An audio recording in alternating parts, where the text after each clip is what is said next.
Kita mo ha? Iya sa mga kapitbahay. Ganyan ka lang eh. Ayun ka lang kami sa sunod. Ugali mo. Bakit? Oh. Di ba nasa daan na si na Father and Daughter TV pupunta rito, di ba? Ha? Nasa Pupunta dyan. sila dito? Meron akong naisip na kalokohan. Paparang natin sila. Wala ka.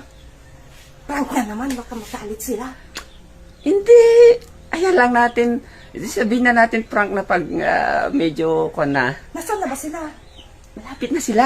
A few moments later.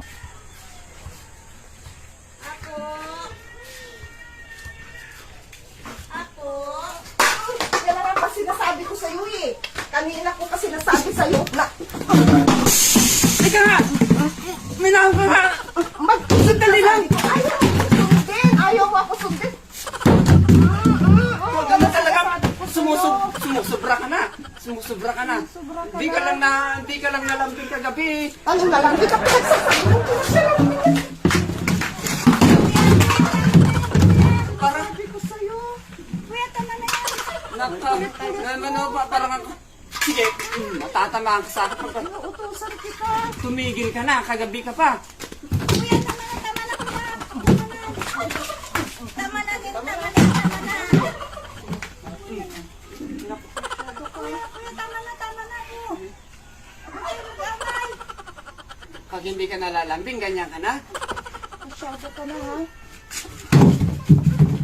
Masyado ka na. Ugali mo, ayusin mo ha. Kita mo ha. Iya sa mga kapitbahay. Ganyan ka lang eh. Ayun ka lang kami sa sunod. Ugali mo.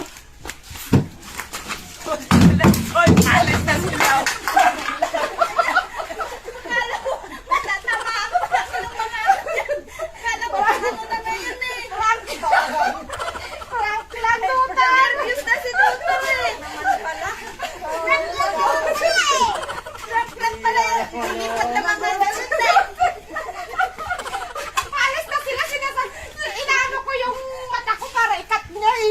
Ayaw. Ay, magsalita.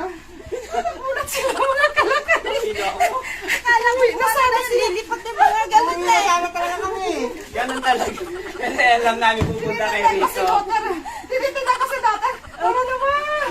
Tara na mama. Sabi niya eh. Pag-usapan namin talaga. May prank kayo. Mamamasyal lang kami dito tapos matatatnan namin may nag-aaway. Kaya na parang ang mga daughter. Father and Ayaw daughter. ako makapagsalita. Sila pa yung Father and Daughter TV. Yan, yung mga bisita po namin ngayon. It's a prank, Father and Daughter. Sumakit yung chan ko.